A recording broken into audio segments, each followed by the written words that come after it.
Hey everyone, thanks for joining us on Vacation Station TV, your virtual getaway. Today, I had a hankering for cooking something, and I wanted to take you along with me on this cooking journey that we'll be going on. Today's meal, it's going to be easy to cook, really inexpensive, and the family is going to love it. Super simple ingredients you can find in any store, anywhere, and the family is just going to freak out. They're going to say, man, this is delicious. Why have we not had this before? So stick around, and we'll be back right after this. All right, first things first. Got all my ingredients here. Don't mind all the other groceries. I just got back from grocery shopping, so I didn't put everything away yet. I will. Get your fry pan out. Yes, sirree. And while you're at the store, get some garlic. Now, a lot of you love to get, I'll show you, here. A lot of you love to get this type of garlic. Look how tiny that is. First of all, it's overly dry. Miss Marie uses it for other purposes, but look at this little tiny thing. What I find with this type of garlic, it's very pungent, and a little goes a long way, but it leaves a nasty taste in your mouth. That's why I get this garlic. Holy mackerel, look at the difference in this. This is regular garlic. This is sweet, mild, and easy to peel elephant garlic. Hopefully that's in the screen enough. There. Can you see that? You can find it at Publix. You can find it at Walmart. It's a really nice garlic. And this is, I'll show you. This is one clove, one portion of a clove.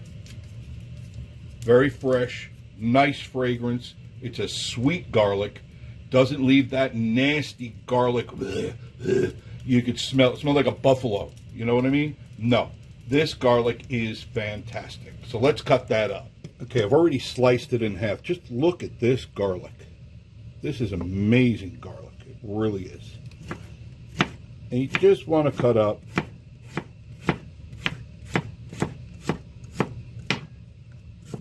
slivers of it. Now, garlic is the type of herb that you like to either use a lot or a little. Choice is yours.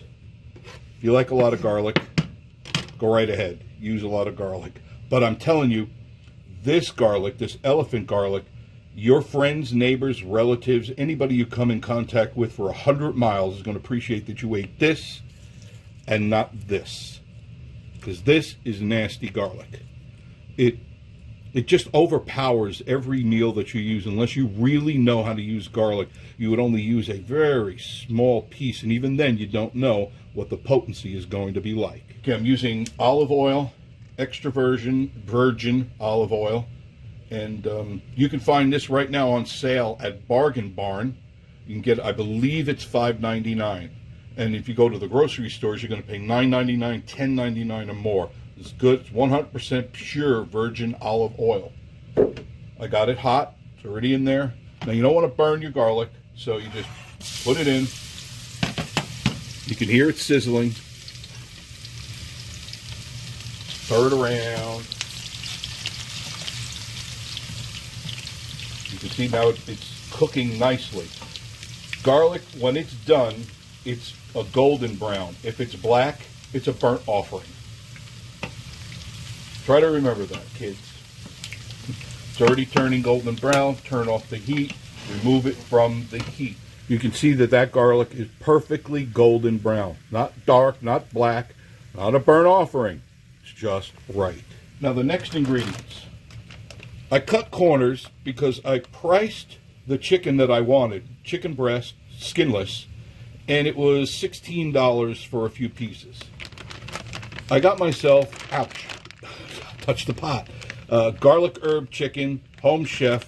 Got this from Kroger. It's already cooked. It's got the meat that I want, and it's going to save me, save you, a lot of time and a lot of aggravation. You don't have to cook it, spice it. You just grab, and by the way, I did wash my hands at least 2 times since I turned this camera on. Got to keep your hands clean.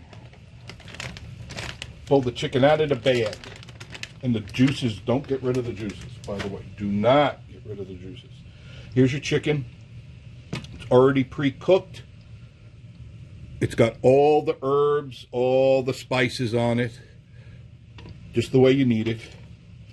And then you're going to want to tear into it. It's really tender. I get this all the time. Miss Marie loves it. It comes right apart. The wingage. And there's the breast. Just cut the breast away from the chicken. Know what you can do too? Turn it around. You can pull the white meat. Look at that. It comes right off. Look at that white meat. Look at that. That's skin on there.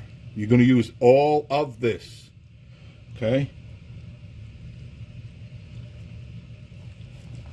Get the other side off. You just put you plunge your knife into it, turn it around, peel it away. Just like that. It's really simple to do. And another little added bonus is that being you're not going to use all of this there, you can nibble on this while you're cooking. And I often do. Put that aside. Pull away the neck and the guts. I don't need them right now. Miss Marie loves the butt. She loves that stuff. You're going to just cut this into little pieces. Make sure you sharpen your knife. I always do. Before I use anything, I take out my sharpening stick and I make sure that blade is ready to go. You want to make, boy, this is so tender. It's falling apart in my hands. You're going to bring your fry pan back onto the burner and drop your chicken in. Take your chicken, dice it up, skin and all, because there's where the flavor is. And it's the chicken was $8.99 at Kroger's, a whole chicken, the whole chicken, and with all the juice and all the goodies that go with it. And then you just cut it up into pieces.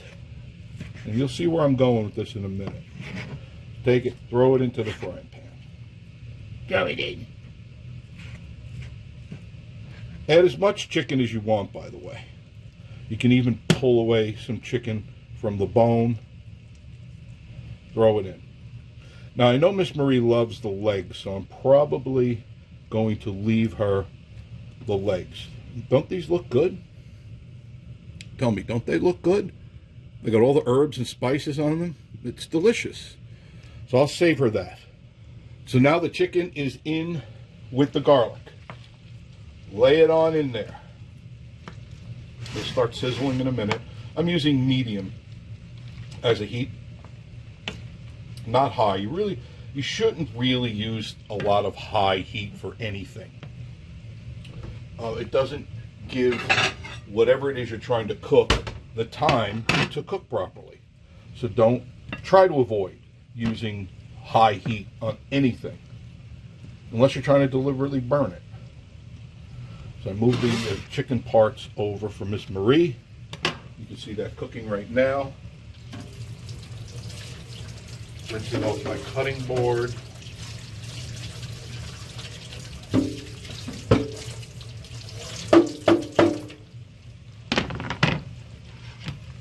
Okay. You can see that starting to cook. Keep that in the frame. I'm trying to do the camera and the cooking and the talking all at the same time. Cooking up nicely. In most cases, you don't really need to do much spicing because the chicken is already spiced and you've got the garlic. Now, if you want to add salt and pepper, go right ahead. I don't mind using pepper. I don't really like using a lot of salt. Neither does Miss Marie. So I'm putting a little bit of pepper. And pepper isn't always a spice for taste. It's to get your palate, your taste buds excited. When it hits the tongue, it causes your taste buds to flare up and go, ooh, baby, where you been all my life? You know? It's cooking up nice. There we go. There. Okay, next.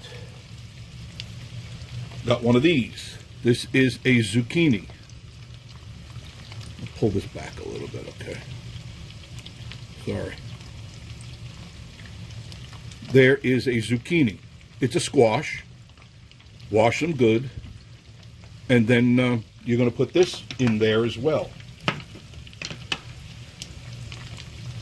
don't know if you can see that. There.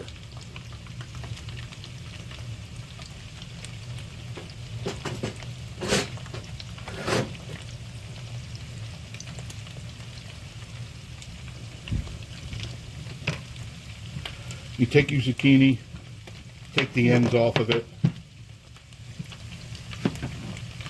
cut it right in half, or as best as you can. I'm trying to do this all watching the camera too. Cut the half in half, and then little tiny wedges.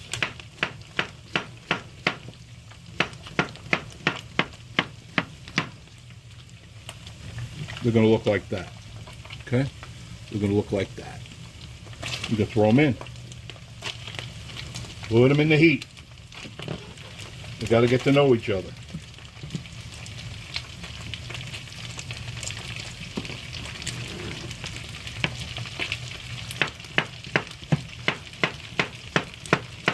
Notice when you're cutting and cutting fast, curl your fingers.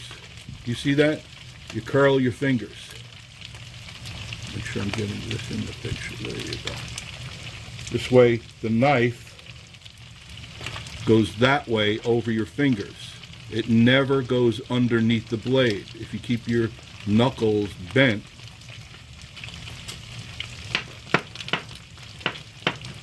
you're not going to cut your fingers. Worst thing that happens when you're cooking is cutting your fingers. Nothing sucks more. You know? All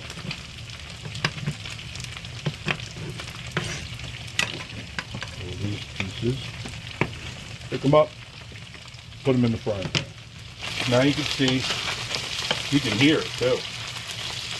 Garlic, the chicken, they're getting to be best friends. They're besties now. They got a new friend, the Johnny come lately, Zoe Squash. Cook all that in there. And it's soaking up all those flavors. Flavors of the herbs and spices that were on the chicken fat, which is right there. I think you can see it. Right? Yep. You can see that. That's going to render down. That in the frying pan is going to melt away, and all those herbs and spice flavors are going to get in there. I used about a half a cup of virgin olive oil, because this dish is going to require olive oil in it. And this is an Italian dish, by the way. So they're cooking up nicely. I guess you could call it the color, but also the flavor. These are Roma tomatoes. Roma. Why choose Roma? They're tasty, they're sweeter, and chances are they're not GMO. Lot of tomatoes, by the way, in your grocery stores are GMOs, genetically modified organisms. Definitely don't want those. The only tomatoes I do buy right now are the Granger. Granger is grown right here in Tennessee. Washing off my blade.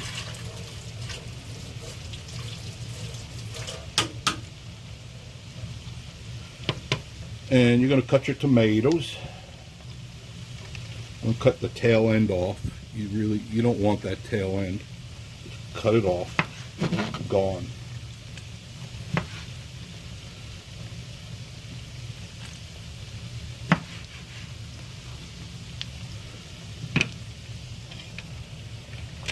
Use this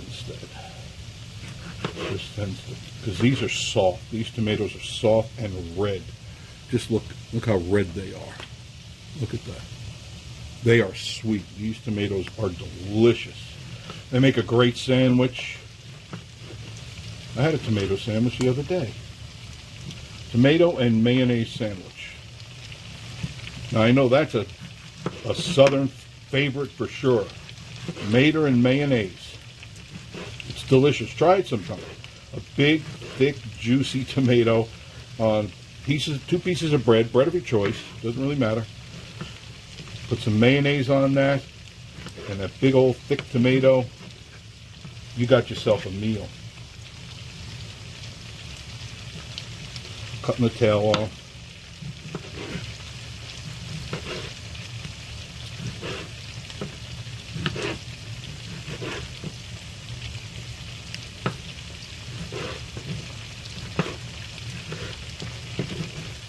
This gives a lot of color and a little bit of texture to the meal. Something you want. You want your dish to look good. You don't just want like a pig trough, although some people have no problem with that, but you want it to look appetizing, especially if you're serving it to relatives and your family. If it's for yourself, you can make all the slop you want. You get away with it because you're the critic. So tell me that doesn't look good. Look at that. They're all buds now. Getting to know each other. Hey, how you doing? Doing fine. How about you? Doing great. How's the kids? How's the family? How's grandma? Doing fine. Now you don't have to cook this long at all. Okay? Because we're not done with the dish yet. No, we are not. But you want to make sure everything is getting cooked.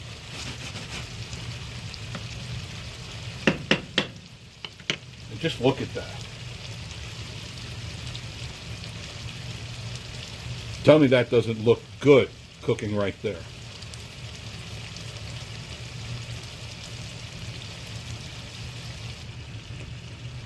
So now that that's cooked for about 5 minutes, not much more than that, I'm going to take it off the flame, and then I'm going to prepare the final part of the dish.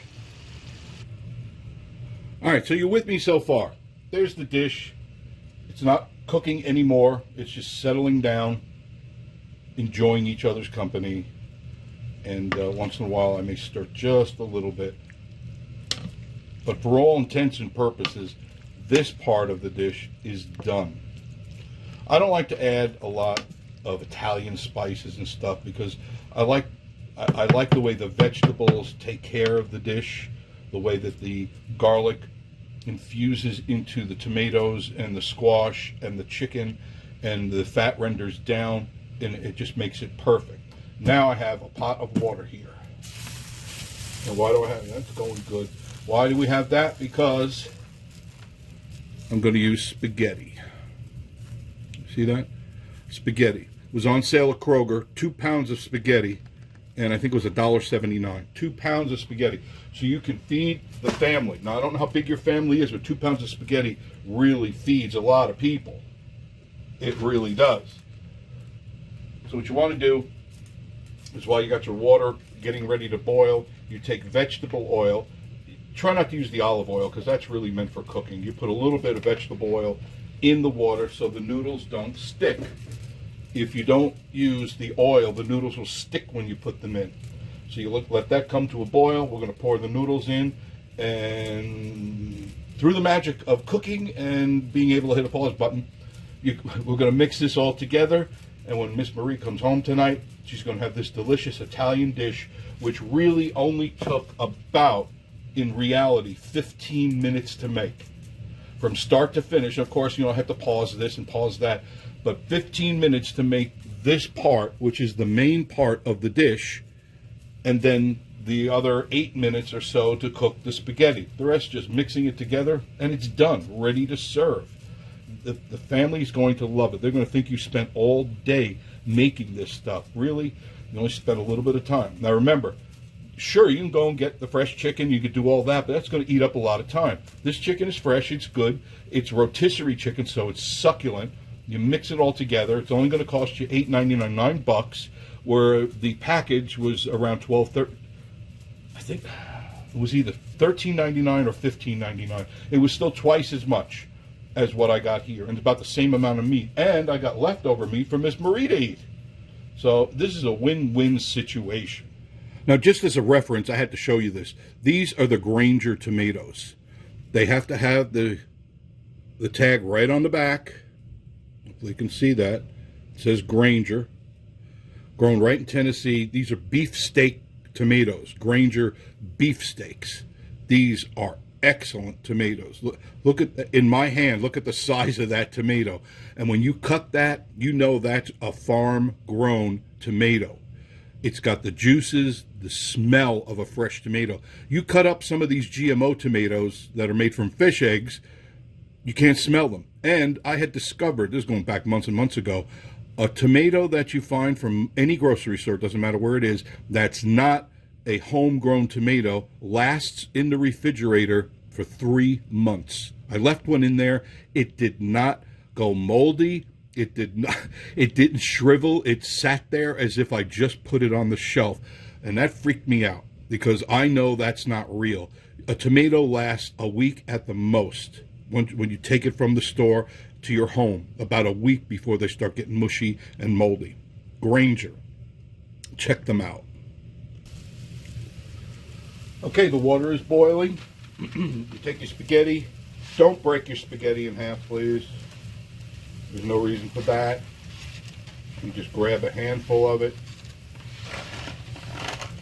maybe a pound or so. Just drop it into the pan. It's about maybe a little bit more than a pound. And once again, depends on the size of the family. You lay it like that. Once you start to see the stuff boiling, you just tap it in. Now the oil is already in there, so the noodles aren't going to stick together. And never leave your spaghetti alone. It gets separation anxiety. He goes, oh, will they ever come home? I don't know. Yes.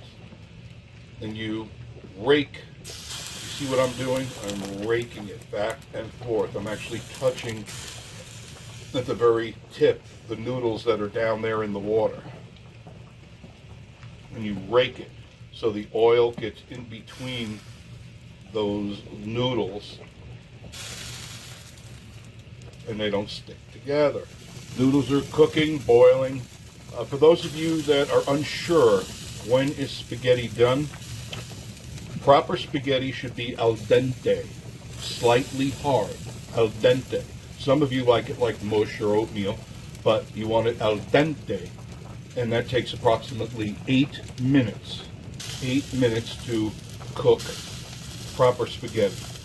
So once again, this whole meal, 15 minutes to prep it, get it going, and another 8 minutes to boil the spaghetti. Done. That's it. Now another little handy tip is if you have to leave this for a second, for whatever it is you got to do, take your spoon, put it over there. That'll stop, if it foams up, that'll stop it from overflowing. Just put your spoon, wooden spoon. This is a heart-healthy meal for everybody. Something that you could make anywhere, anytime. Even if you're in your camper, your RV, even if you're at a campground, you can make this really quick. Okay, the spaghetti is done. You can see that. All right. Oh, it's good done. I'm going to take the main dish right there. Look at that. Tell me that doesn't look good. I'm just going to pour it in here. That was easy, wasn't it? Throw that into the sink for now. Then mix it up. And there you have it. Spaghetti, zucchini, chicken, tomatoes, garlic, salt, and pepper. Really simple meal. Your family is going to love it. You can put shake cheese on this too, by the way. Parmesan, Parmesan Romano, Parmesan Rosario, whatever it is you're looking for. Try this out. You're going to love it. Thanks for joining us on Vacation Station TV, your virtual getaway. And next, I'll make sure I wrap it up with a picture of it on a plate. Don't go anywhere. Now look at that. Something that doesn't look inviting. Spaghetti, all that olive oil, all the pieces of meat, the vegetables. Really, really good. Very cool. Super cheap, super easy, super fun. Everyone's going to love it. And they're going to say, gee, I've never had this before. You're going to be the winner. Thanks for joining us. Like, comment, and subscribe. We appreciate it.